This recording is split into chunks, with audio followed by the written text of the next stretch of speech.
BMS first year college का पहला दिन, पहला लेक्चर। प्रोफेसर आते हैं, एक बड़ा सारा श्लोक बोलते हैं, बोलने के बाद समझाते हैं और बोलते हैं कि ये श्लोक कल कंठस्थ याद करके आना, अदरवाइज कल क्लास में बैठने नहीं दो। हम बैठ के सोचते हैं कि हम यहाँ पे डॉक्टर बनने आए हैं या कोई संस्कृत का पंडित बनने आए हैं। अगर आपने भी कभी ऐसा सोचा है तो ये वीडियो आपके लिए। हाय, this is doctor Rahul Pariyar from प्रत्यक्ष आयुर्वेद और आज मैं श्लोक याद करने को डिफेंड नहीं, उस पर प्रश्न उठाने के लिए आया हूँ। पहले एक ऑनेस्ट बात, जो स्टूडेंट कहते हैं श्लोक याद करना टाइम वेस्ट है, मैं बोलूंगा उनकी बात में दम है, वो गलत नहीं कह। एक्चुअली प्रॉब्लम श्लोक याद करने में नहीं है, प्रॉब्लम श्लोक याद करने के तरीके में है और उसको जिस तरीके से इवैल्यूएट किया जाता है उसमें प्रॉब्लम। और ये डिफरेंस समझना एक बीएमएस स्टूडेंट के लिए बहुत जरूरी है, क्योंकि यही डिफरेंस उसको समाज में आगे अच्छा डॉक्टर, अच्छा प्रैक्टिशनर बनाने में हेल्प करेगा।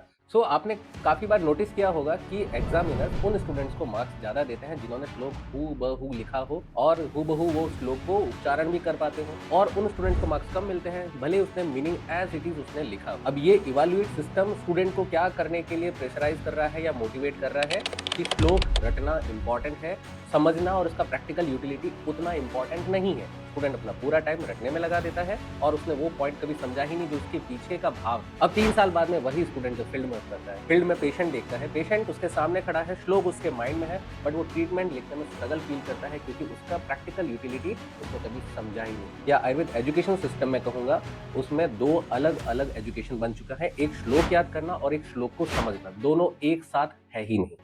अब ये सोचते हैं ये श्लोक याद करने की परंपरा आखिर आई कहां से। थोड़ा टाइम में पीछे चलते हैं, 50-100 साल पहले कोई स्टूडेंट अगर आयुर्वेद पढ़ना स्टार्ट करता है तो वो गुरु की परंपरा के अधीन पढ़ रहा है और संस्कृत उनकी प्राइमरी लैंग्वेज है। इसका मतलब उनका एग्जाम लेने का तरीका किस तरीके से होगा, जितना ज्यादा श्लोक याद होगा उतना ज्यादा उनको नॉलेजेबल या विद्वान माना जाएगा। क्या आज के टाइम में वही स्टूडेंट जो आयुर्वेद में आता है, जो फिजिक्स, केमिस्ट्री, बायोलॉजी के पास होने के बाद में 12th बैकग्राउंड जिनका साइंस है, वो लोग जो आयुर्वेद में आए हैं उनको सेम श्लोक याद करवाना, क्या ये ठीक मेथड है इवैल्यूएट करने का? मतलब यहाँ पे आप समझेंगे कि मेथड सही है लेकिन गलत कॉन्टेक्स्ट में चला। एक और चीज हो, जिस दौर में हमारे आयुर्वेद के ग्रंथ बने हो उस दौर में गुरु शिष्य उनकी लैंग्वेज, उस समय के पेशेंट्स की लैंग्वेज हो सकता है कि वही लैंग्वेज होगी जो आज हमारे ग्रंथ की लैंग्वेज। तो जब उनके पूरा फ्रेमवर्क, जो कम्युनिकेशन सिस्टम जिस लैंग्वेज में वर्क करता था उस लैंग्वेज में वो प्रो थे, बट आज का हमारा स्टूडेंट या आयुर्वेद स्कॉलर हिंदी में बात करता है, इंग्लिश में बात करता है या अपनी एक रीजनल लैंग्वेज में बात करता है, उसको पेशेंट से कम्युनिकेट करना पड़ता है पेशेंट की अपनी लोकल लैंग्वेज में,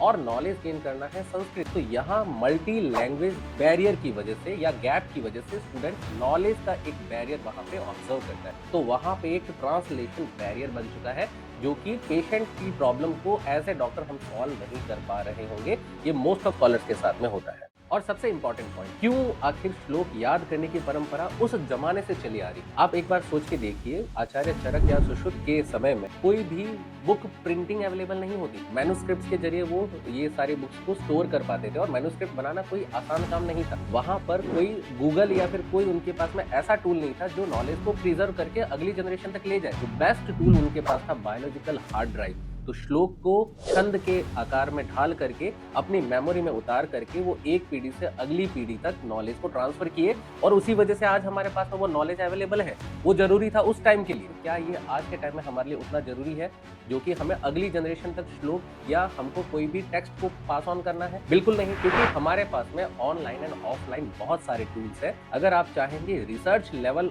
वहां पे तुरंत आप अपने फोन के अंदर या अपने लैपटॉप के अंदर एक्सेस कर सकते हैं, किसी भी टेक्स्ट का किसी भी कॉन्टेक्स्ट में बात कर सकते हैं। श्लोक याद करने की एक्चुअली वहां पे ज्यादा जरूरत थी, प्रॉब्लम ये है आज उसकी जरूरत नहीं है। आज किसकी जरूरत है? श्लोक को समझना, उसको प्रैक्टिकल और क्लिनिकल यूटिलाइजेशन करना और उसका अप्लाई करके पेशेंट ट्रीट करना और उसके रिसर्चेस डेवलप करना। इवन आचार्य चरक खुद कहते हैं, विद्या वितर्को विज्ञानम स्मृति तत्परता क्रिया। नॉलेज विद्या से स्टार्ट होकर के क्रिया तक पहुंचाना है, बट हम विद्या से वितर्क तक नहीं पहुंच पा रहे हैं। तब आप ये सोच रहे होंगे तो श्लोक याद करना तो एकदम बेकार है। ऐसा बिल्कुल नहीं। श्लोक एक सोर्स कोड है, ओरिजिनल है, ऑथेंटिक है। जब भी ट्रांसलेशन करेंगे कुछ ना कुछ लॉस हो सकता है। दैट्स व्हाई आपके प्रोफेसर आपको श्लोक याद करने की बात जब भी कहते हैं, इसका मतलब ये बिल्कुल नहीं है कि श्लोक ही याद करना है। इसका मतलब ये है आपको श्लोक याद करने के साथ में मीनिंग भी याद करना है। मैं कहूँगा पहले मीनिंग याद करिए, क्योंकि वो आपकी लैंग्वेज के लिए ज़्यादा ईजी है, कन्वीनियंट है। मीनिंग के बाद में वही सेम श्लोक को अगर आप याद करने जाओगे आपके लिए बहुत ईजी हो जाएगा। अगर आप रट के पढ़ोगे, एग्जाम के बाद भूल जाओगे, टोटल लॉस। एग्जाम तो पास हो जाएगा, लेकिन अगर आप समझ के पढ़ोगे एग्जाम भी पास होगा और पेशेंट के सामने जो कॉन्फिडेंस एक बीएमएस स्कॉलर लूज करता है या मिस करता है वो कॉन्फिडेंस हाई होगा।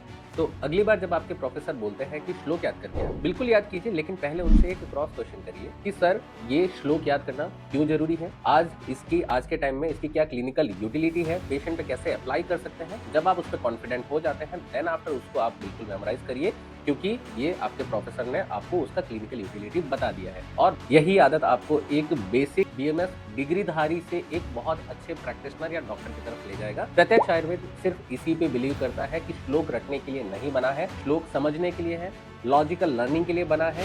और आचार्य चरक और आचार्य चक्रपाणी, आचार्य सुश्रुत जिस फॉर्म में साइंस को लिखे होंगे कोशिश करते हैं उसी फॉर्म में साइंस को पढ़ाया जाए। लेट्स लर्न लॉजिकली हमारा थीम इसी पे आधारित है और इसी के आधार पर हमने हमारा पूरा बीएमएस कोर्स को बनाया है, हमारा AIBGT कोर्स को बनाया है। स्टूडेंट को हम पिछले 5 सालों से पर्टिकुलर इस लेट्स लर्न लॉजिकली टैगलाइन के साथ में हम सर्व करते चल रहे हैं। अगर ये बात आपको ठीक लगी तो कमेंट में आप बता सकते हैं कि आपके कॉलेज के अंदर किस तरीके की पढ़ाई होती है। क्या वहाँ पे श्लोक को समझाया जाता है या फिर वहाँ पे सिर्फ रटवाया जाता है या फिर कुछ भी नहीं होता है। और मैं मिलता हूँ आपको दूसरे वीडियो में जहाँ पे श्लोक का आज के कॉन्टेक्स्ट में क्लिनिकल यूटिलिटी कैसे हो सकता है उसके कुछ एग्जाम्पल्स के साथ। Thank you so much.